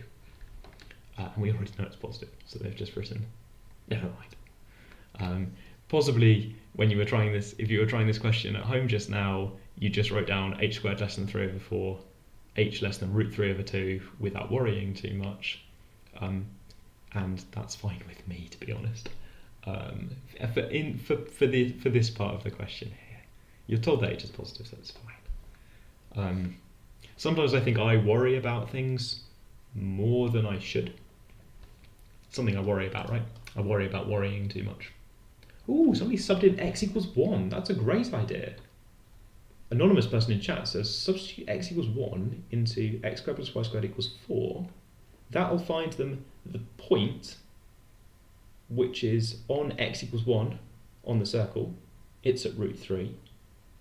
We did that before. The line x equals 1 and the circle x squared plus y squared equals 4. The intersection point is at 1, root 3. So then the point lies inside the circle if it's below, and it lies outside the circle if it's above. So is 2h less than or greater than root 3? That's really clever. I like that a lot. Find the point. Good. What's next? We're looking for an equation. Show this line is tangential to the circle C, but let's find the equation of the line first. Okay, I'm going to put the question up there. I'm going to remember where the points are. Oh no, it says the line connecting 3, 0 and 1, 2h. So I want to use my favourite formula, which is y equals y1 plus mx minus x1. For the line that goes through y1, the line that goes through x1, y1 is greater than m. So I'm going to need the gradient. And I see that the change in y is 2h, and the change in x is minus 2. Looking from how 0 changes to 2h and how 3 changes to 1, which is minus h. And maybe now I understand why it was 2h in the question, so that the 2's would cancel here. Perhaps. Okay. Excuse me. I've got a choice between whether I plug in 3, 0 or 1, 2h. Both of those work. There's some cancellation that means that those equations turn out to be the same. I think 3, 0 is just a nicer expression. It gives me a 0 for y1, so I'm going to choose that one. And I'm going to write down this. Oh, what a nice equation. Minus h for the gradient there. X minus 3. I could, if I like, I'm not totally sure I want to do this, but I could write it as h3 minus x. I'm going to keep both just to see how I'm feeling. Show that this line is tangential to the circle C when h is 2 over root 5. Okay, so if h is 2 over root 5, then my equation is y is 2 over root 5 equals 2 over root 5, 3 minus x. I'm kind of regretting it. I don't love the 3 minus x. And the circle, so I've got my line, and I've got my circle, x squared plus y squared equals 4. Okay, suggestions from chat. How would you show that that line is tangential to that circle? I can think of two methods. What does it mean? Oh, it means that the line just touches the circle at a single point of tangency. That this line is one of the tangents to that circle. That there exists a point where the tangent to the circle at that point is this line. It means that there's exactly one solution for both of these equations being true at the same time. Right, here we go. There are many suggestions in chat. Let's read out all of them.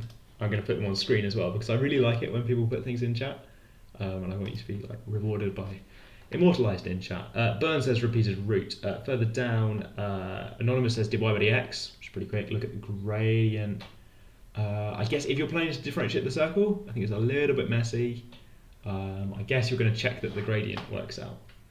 Harriet's going to sub it in and look at the discriminant. Basil's going to look at the discriminant as well. Anonymous is solving simultaneously, check it's one solution. So that's pretty popular. There's another anonymous person. Point in common. Line value of y into the circle show the quadratic is repeated with the discriminant. Yep, okay, so it looks pretty popular to try that. I want to highlight there's another suggestion here, and I think there was a right angles thing as well. You've got to be a little bit careful. 1, 2h is not the point of tangency. It feels like it sort of should be, because it's a point that we've been given, but it's not actually the point where the line is tangent to the circle. We sort of know that because we know that the point 1, 2h is outside the circle, I think. We know it's outside the circle because 2 over root 5 is bigger than root 3 over 2. I'm kind of bluffing, I'm going to check.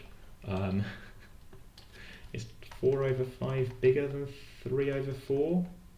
Yes, it is. So this is true. Okay, phew. We know this is h is 2 over root 5, which means from the previous part, 1, 2h is outside the circle. So it's not the point of tangency itself. Okay, chat, how are you doing? Find the discriminant. Yeah, people are very keen on this discriminant method. Yeah, so find the gradient to the point h equals 2 over 5. If you find the gradient up to the point 1, 2h, you'll find that's actually not at right angles to this line. Let me show you on the diagram up here. We're in the left case, where the point is outside the circle, on the left there. That's a terrible picture because that's not got any point of tangency. This is not a helpful diagram. If you brought that point down a little bit, it'd be tangent, but it would be tangent somewhere in between. Can you see how it's closer? The line is closer to the circle in between. So what we're trying to imagine is the point there, 1, 2, 8 coming down, and the line bending over a little bit, so it's tangent touching somewhere in between those 2 points. That's quite hard to imagine. Okay, people in chat very keen on the idea of subbing one of these things into the other thing, so I think we're going to do that. Let's go.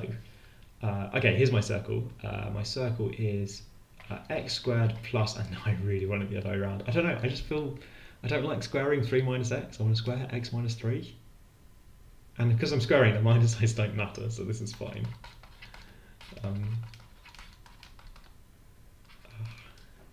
You can call me weak if you like, but I just want to multiply out nice, simple things like this. Oh, I've gone off the bottom of the screen. I get nervous about 3 minus x.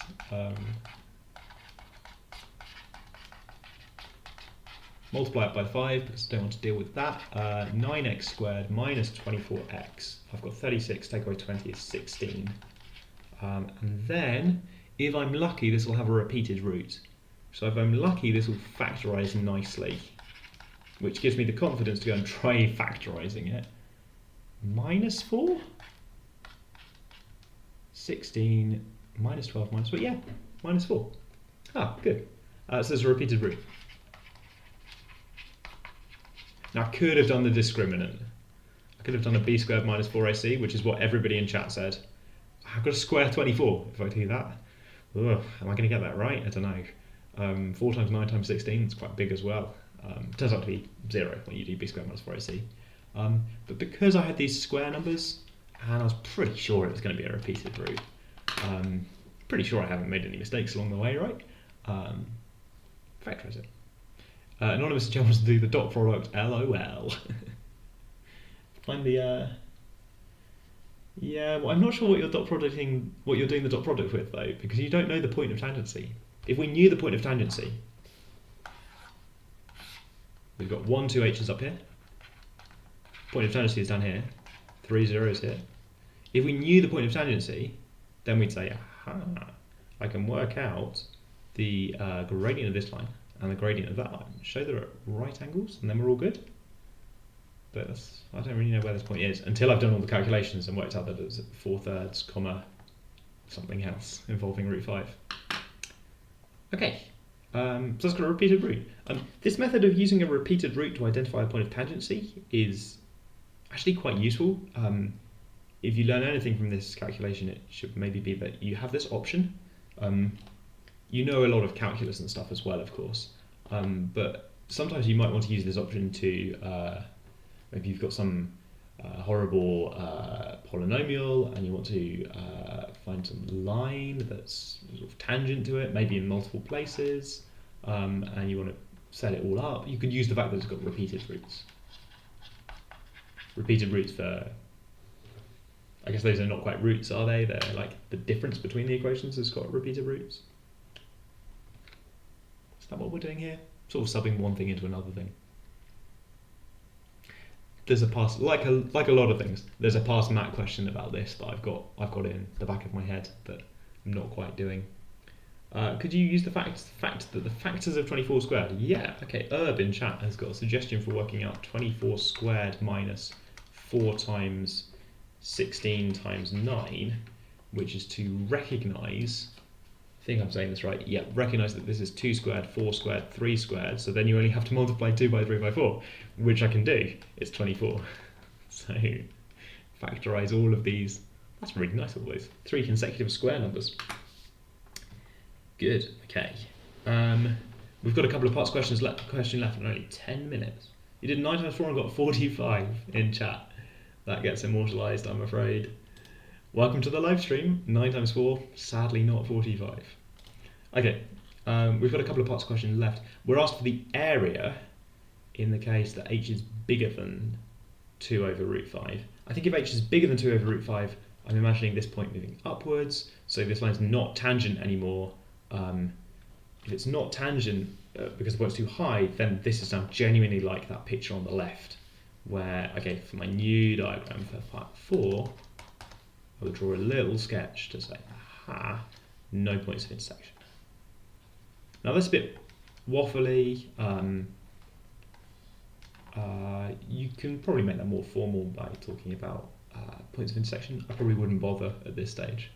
I'm already quite excited about writing down a sector to say, aha, the area is just a sector. Which sector is it? It's the one with theta down here. So theta over 360 degrees times pi r squared. And I actually know theta is equal to, if you like, theta is equal to inverse tan of 2h. So I could plug that in if I wanted to.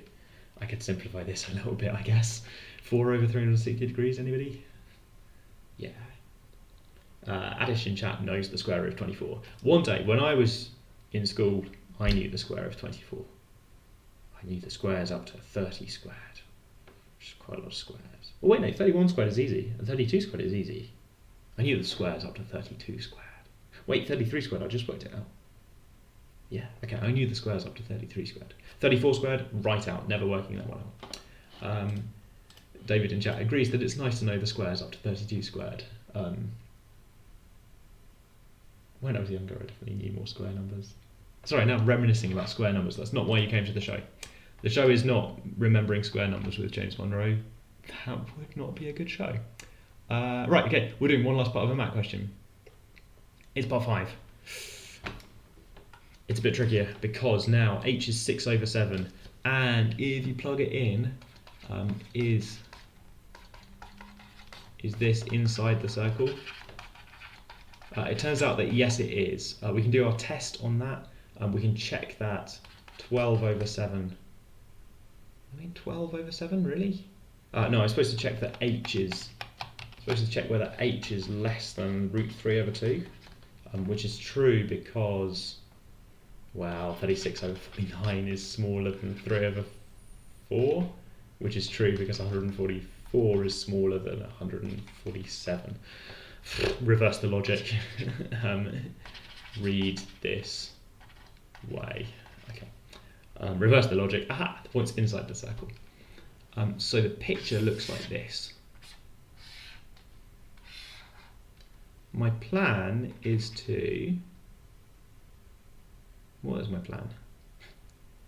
My plan is to join the dots. So here's a point of intersection, and I could check that 8 over 5, 6 over 5. I would check that lies on the circle in the obvious way by squaring them and adding them and checking that I get 4. And then what have I got? I've got a sector plus a triangle. The sector is not too bad. I need to know this angle, which is not theta from before. Theta was the angle all the way up to 1 to h. This angle phi, but I know this coordinate. I know the coordinates of this point, so that's not too bad. I could draw a little triangle, right? 8 over 5 is the x coordinate, 6 over 5 is the y coordinate, this is phi over here. It's going to be okay. I can work out... Oh, I think it might be alpha in the question. I think it's going to turn out to be exactly alpha. Alpha is an angle in degrees whose tangent I'm about to determine. I think it's 3/4 for looking at this triangle, dividing the sides. Okay, and there's a triangle where I need to work out the area of the triangle. The corners are at the origin.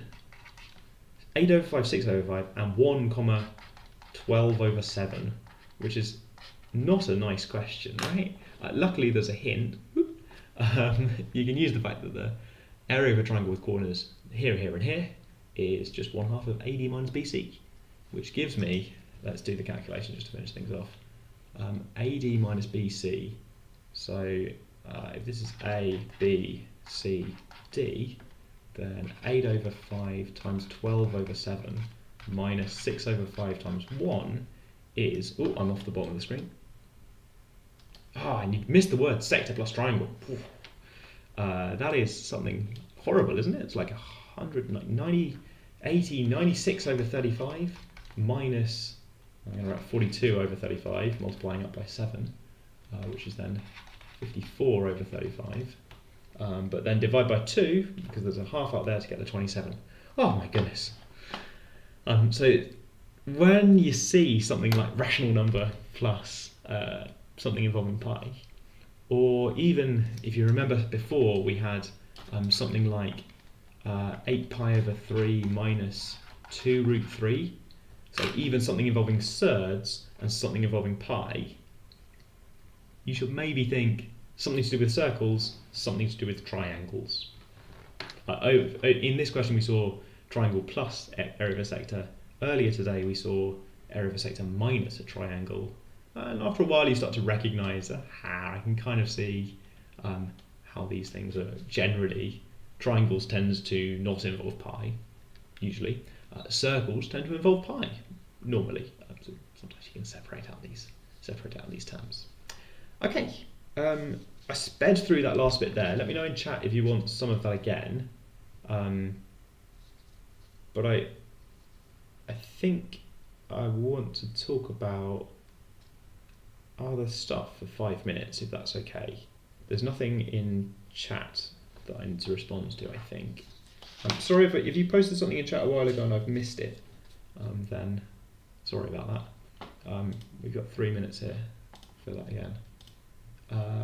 Bern's got a question in chat. For the first part of the question, do we just show that the point satisfies both equations separately? Oh yes, I didn't check, did I? Thanks, Bern. The question says show that it's on the line as well. Yes, check both of them separately. Sorry, I didn't do that at all, did I? I gave you a vague suggestion that I would square them and add them, check that it's 4. That shows it's on the circle. To show that it's on the line, I would plug them into my equation for the line, which is way up here. Here it is, minus h. So I would check that in this case 6 over 5, is that equal to minus 6 over 7 times 8 over 5 minus 3. And that looks kind of just crazy enough that it might work. Take off the 15, you get minus 7. The minus lines cancel, the 7 cancel. There's a 5 downstairs. Yeah. Just crazy enough to work. I didn't see a question about the book recommendations for year 12 to 13s looking to develop problem-solving skills. I've got 2. They're both free and they're both online. One's slightly harder to find than the other, but they're both free and out there. One is Stephen Sickloss' Advanced Problem Solving.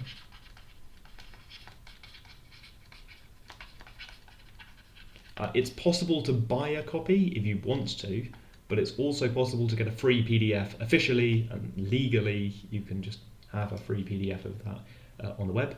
And the other book that I'm going to recommend that's also free is more of a PDF, but it's the TMUA Guide to Logic and Proofs. If you like that, there are similar books that you can get about proof techniques. They get very complicated very quickly, but the TMUA Guide is a good place to start. Okay, so things I didn't mention. Geometry that you don't need to know, things like homothety, which is about scaling. It's like similar triangles, but for everything. Scaling and moving things around. And the other things I've mentioned are like ring theory, which I'm not doing now. That second pause there was me considering teaching you ring theory and then deciding that I definitely shouldn't do that without preparing. Complex prime numbers, says Bern in chat. I put a live stream up, right? And I missed a thing saying, is it worth tuning into the computer science streams if I'm applying for pure maths? Yeah, sure. We're going to do some logic problems. I think they're fun, and I think you deserve a bit of fun. My original plan was to have 2 weeks break, but then I scheduled some computer science streams. So if you like, you can have a break. That was, at one point, that was the plan, for you to have a break. But if you want to see some logic problems instead, during what could otherwise be a break, then tune into the show. Same time, same place.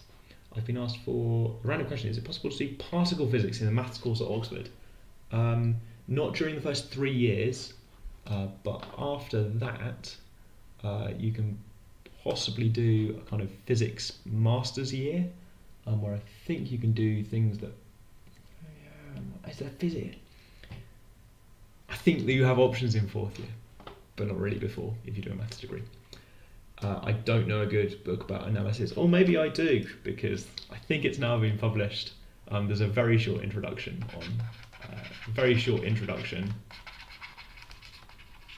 to mathematical analysis, which I think is out now. So, person in chat asking for a book about analysis, an intro to analysis. Don't think I set this up. There's a book that's just come out called Very Short Introduction to Mathematical Analysis. That's by Richard Earl. And I know about it because I helped proofread one of the sections of it. You've got to do the disclaimer, right? Polyhedra, good stuff. Elliptic curves. We did something in a previous year. Oh, 2020, yeah, something like that. No break, please. I just started preparing. You see, so you did some logic problems.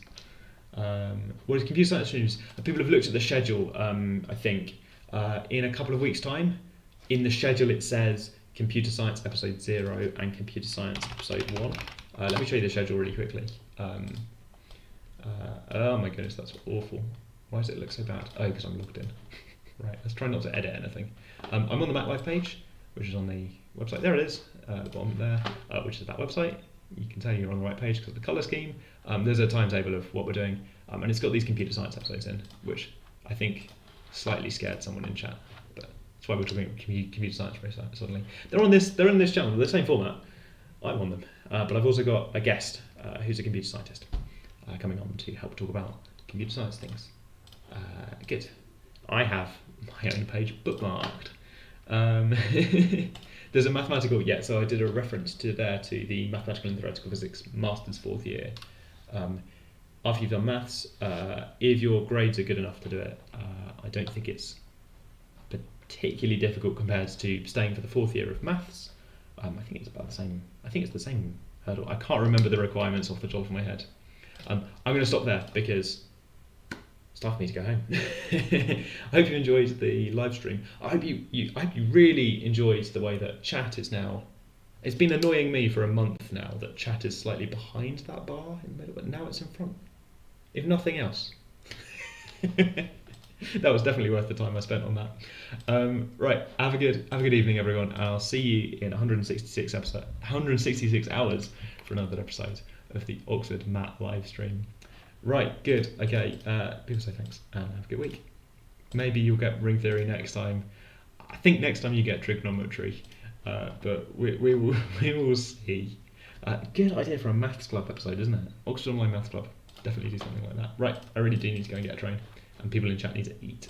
The question in chat says, can you email me with questions? Yes. There's an email address in the YouTube description, or if you're on the MAT Live page. If you're not on YouTube somehow, if you're on the MAT Live page, there's a contact us link at the bottom.